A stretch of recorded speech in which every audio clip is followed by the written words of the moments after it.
The door she was never meant to knock. The afternoon sun burned above the city as Lena trudged along the empty boulevard, her small sandals slapping against the hot pavement. The box in her hands rattled softly, filled with handmade bracelets she had woven from old threads and beads she collected behind markets. Every door she knocked on had either slammed shut or ignored her completely. Her throat was dry, her stomach hollow, but her eyes, they still carried a quiet fire. She wasn't begging. She was fighting for her younger brother, Aaron, who lay feverish in their small rented room at the edge of the city. When she finally reached the end of the lane, she found herself staring at something unreal. A mansion so vast, it looked like a palace. Its white marble walls shimmered. Its iron gate stood tall like a guardian of another world.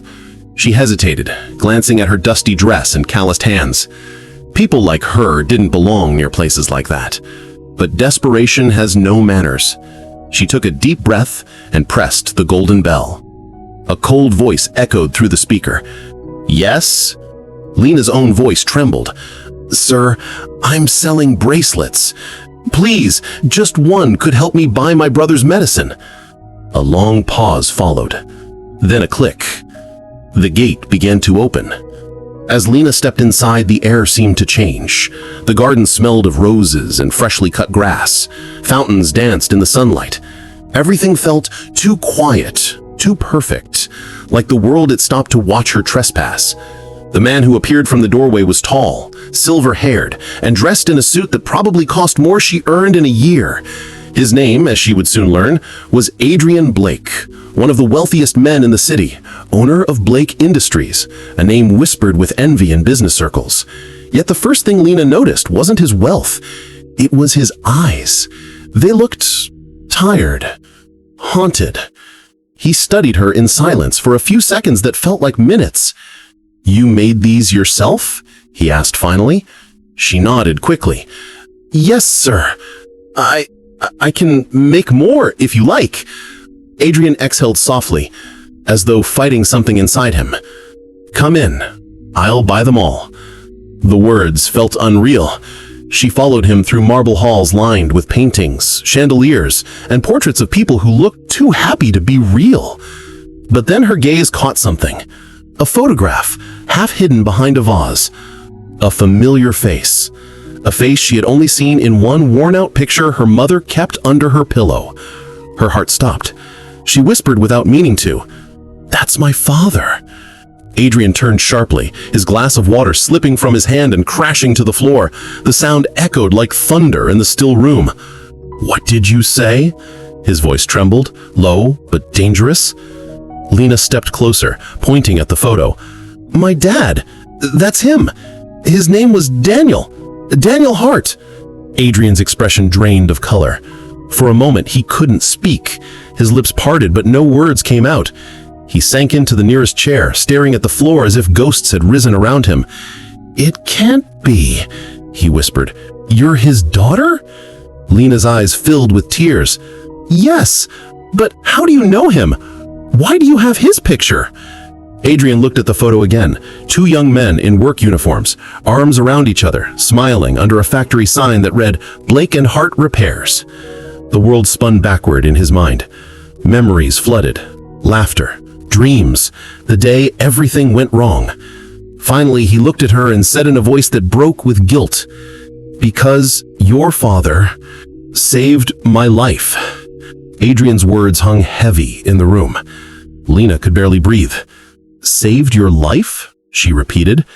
Adrian nodded slowly, eyes distant. 20 years ago, before all this wealth, I was nobody. A mechanic like your father. We worked together every day, fixing engines, building dreams.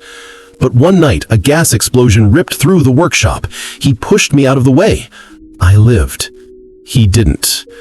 His voice cracked. I ran to help him, but the fire, I couldn't reach him. Tears welled up in his eyes. Your father's death made me who I am today, Lena. I promised myself I'd build something that would make him proud, but I never found his family. I searched for years. Lena's heart pounded as she listened. For the first time, she saw the humanity beneath the suit. But before she could speak, Adrian stood and walked to a drawer. He pulled out an old burned metal tag, half of a locket. "This was all I found after the fire," he said, placing it in her hand. She gasped, "My mother has the other half!" The realization hit them both like a storm. Fate had brought her to his door, but destiny wasn't done yet. That evening, Adrian insisted on driving Lena home himself. The car, sleek and silent, glided through narrow lanes that reeked of dust and poverty. When they stopped outside a small brick house, Adrian's chest tightened. The air felt heavier, memories flickering like ghosts. Lena rushed inside and called out, "Mama, you won't believe this! He knew Dad!" Her mother, Clara Hart, appeared in the doorway. Frail, her hands trembling, eyes wide as they met Adrian's. Time froze. "Adrian?" she whispered, her voice cracking like dry leaves. Adrian froze too. "Clara?" It was her, the woman he once loved before she married his brother. The silence that followed was suffocating. Lena looked between them, confused. "Wait, you two know each other?" Clara turned away, wiping tears. "He's your uncle, Lena." The words hit the girl like a physical blow. Adrian's heart sank. "She doesn't know?" Clara shook her head. "I couldn't tell her. After your brother died, everything fell apart. You vanished. I thought you hated us." Adrian stepped forward, voice breaking. "I didn't vanish. I blamed myself for his death." The truth had finally found its voice, and it was heavier than guilt. Clara sat down, her face pale as paper. "All these years," she whispered, "I thought you blamed us. I thought you wanted nothing to do with Daniel's family." Adrian shook his head, tears falling freely now. "No, Clara, I blamed myself. Your husband saved me. How could I ever face you again?" Lena stood silently, her small hands gripping the locket halves that now fit together perfectly. The pieces clicked, one engraved with the letter A, the other engraved with D, Adrian and Daniel's initials. The sound of the locket closing seemed to close a wound that had been open for decades, but guilt still lingered. "You shouldn't have had to suffer," Adrian said softly. "I could have helped." Clara looked up, anger mixing with sorrow. "We didn't need your money, Adrian. We needed you." Her words cut deeper than any knife. Adrian nodded, voice breaking. "Then let me make it right now." He turned to Lena. "You don't have to sell bracelets anymore. You and your brother will never go hungry again. I'll take care of you, not as a favor, but as family." The days that followed were filled with awkward silence and quiet healing. Adrian visited often, helping with Aaron's treatment, repairing the crumbling house, and sitting at the old kitchen table where Clara used to make tea for her husband and his brother. Each visit peeled away layers of guilt and pain, revealing something fragile but real: family. One afternoon, Lena found him staring at her father's photo again. "You know," she said softly, "I used to think rich people never cared about anyone but themselves." Adrian smiled faintly. "I used to think money could erase the past. We were both wrong." They sat in silence for a moment before Adrian added, "Your father would have been proud of you, Lena. You have his courage." She looked at him, this man who once hid behind marble walls, now sitting on a broken chair in a poor neighborhood, and for the first time, she saw not a millionaire, but a man seeking peace.